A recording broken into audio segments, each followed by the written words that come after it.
Okay, so we're into the last video in the whole novel. This last section, part 3, Burning Bright.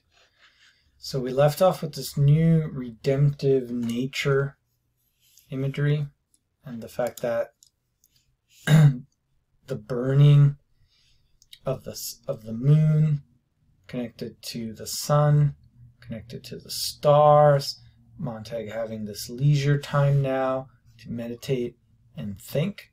So all this redemptive nature imagery. Nature is going to all be transformed. Okay, it's transformative. Just like Montag has like a new identity coming because of this kind of baptism sequence almost in the river. Nature itself and some of the things that were negative or double signification kind of images or words now start to have a transformative power and become more positive elements. So fire, instead of burning and destroying, is now lighting and illuminating his way on the river.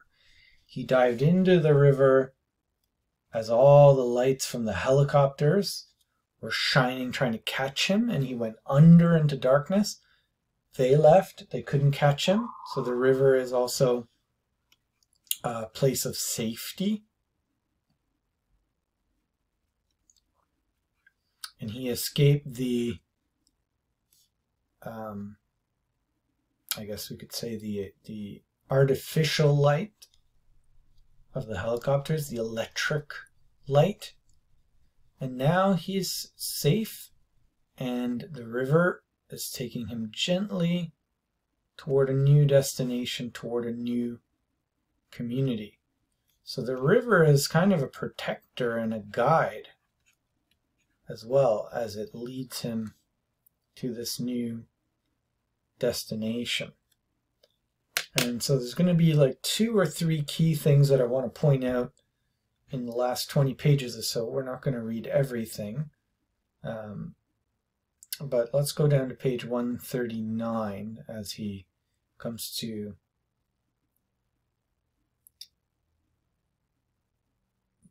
a new area.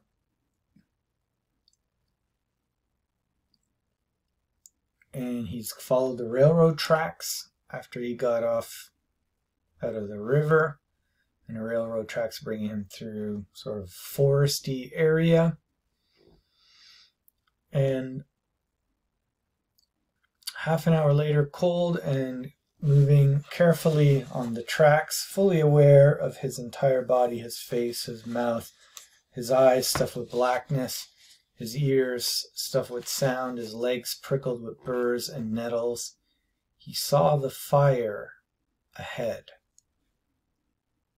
So he's reached the destination of the community that Faber had told him about, a community of ex-scholars, professors, various academics who had banded together far away from the city as rebels and basically a group of criminals in a sense, but they're a small band and the government didn't think it was like really that dangerous, so they didn't bother chasing after them all the way out in these kind of backwoods camps. And notice when he gets to the camp, the imagery of fire in the first paragraph is going to be a very different kind of fire than he was used to. I feel like I want a better red here. The fire was gone, then back again like a winking eye. He stopped, afraid he might blow the fire out with a single breath. The fire was there, and he approached warily from a long way off. It took the better part of 15 minutes before he drew very close indeed to it, and then he stood looking at it from cover. That small motion, the white and red color, a strange fire, because it meant a different thing to him. It was not burning, it was warming. So this fire is a much different kind of fire.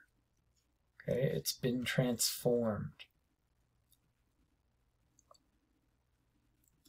It's more natural and helpful.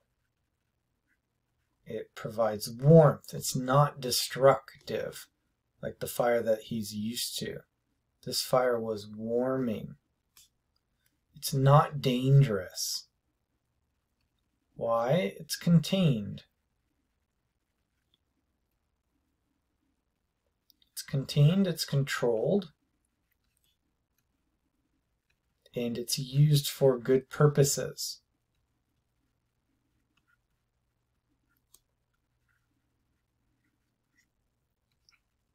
It's restorative.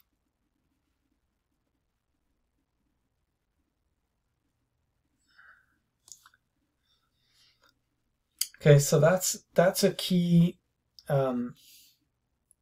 thing to point out here is the fire imagery is transformed. Okay, so fire gets this new sense to it.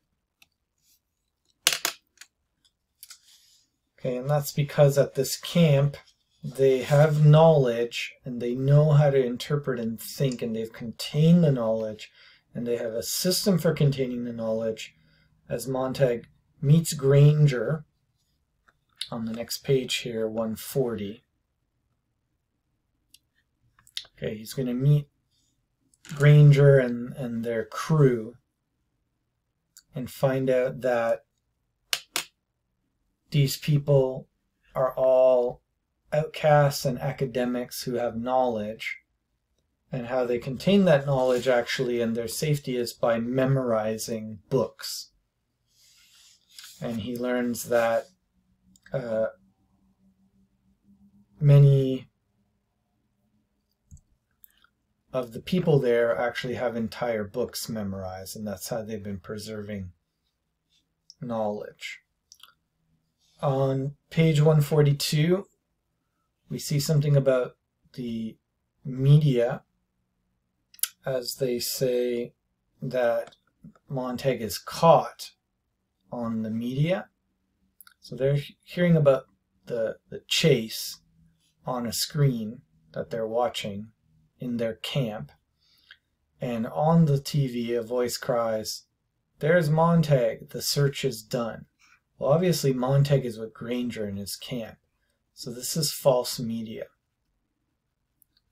This is fake news. So it shows the government controls the media and lies also to the populace.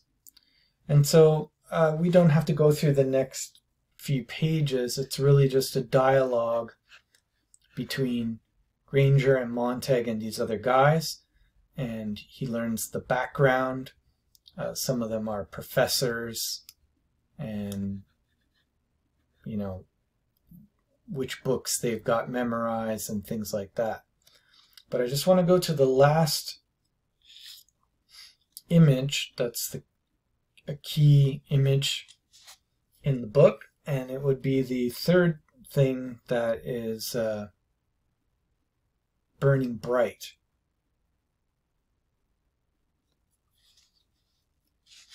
So let's just go to page 155.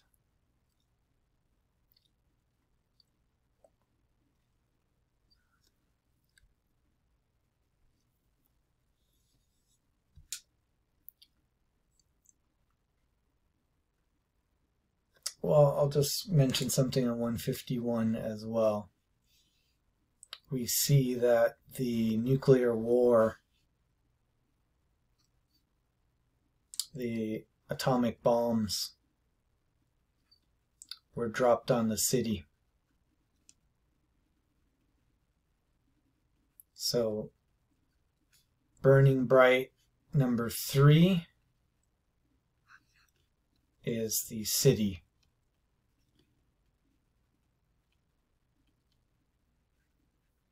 Because it gets totally destroyed.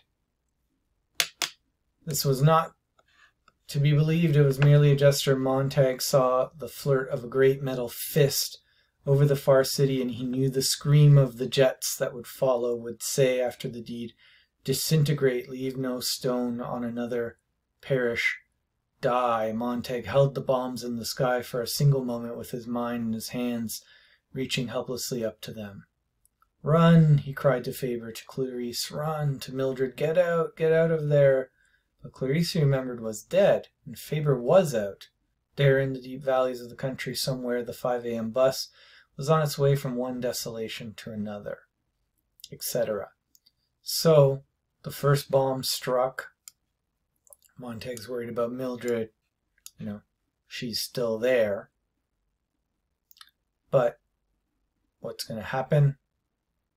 The whole city is going to be destroyed.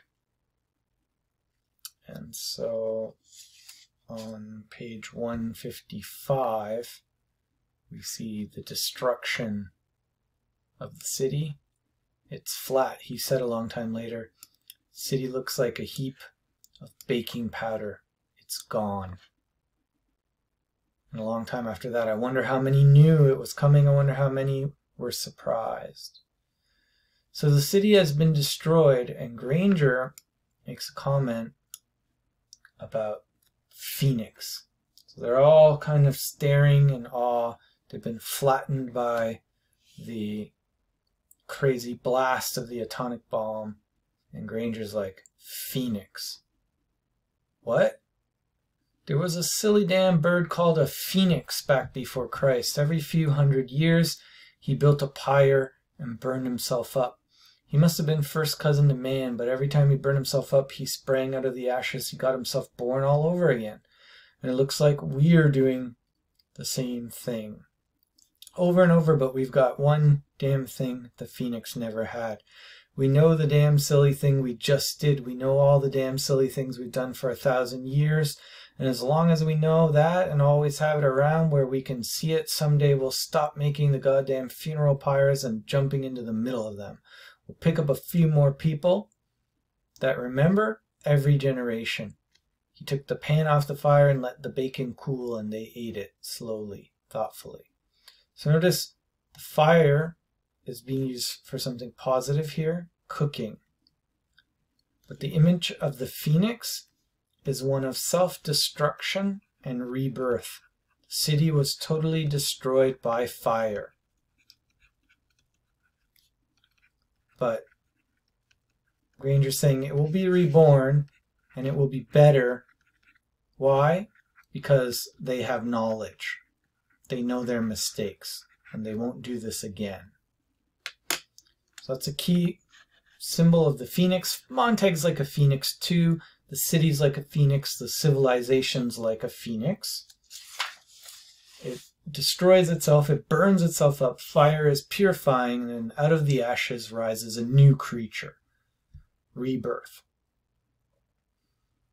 And then the last thing I want to mention is this idea of mirrors.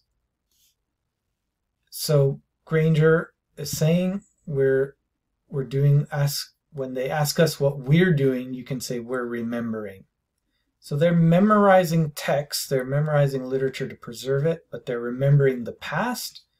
He says, come on now, we're going to go build a mirror factory first and put out nothing but mirrors for the next year and take a long look at them. So what's the key to changing society? Self-reflection. What are books? Books are like mirrors in which we see life. Books help us be self-reflective and to see ourselves and to see true life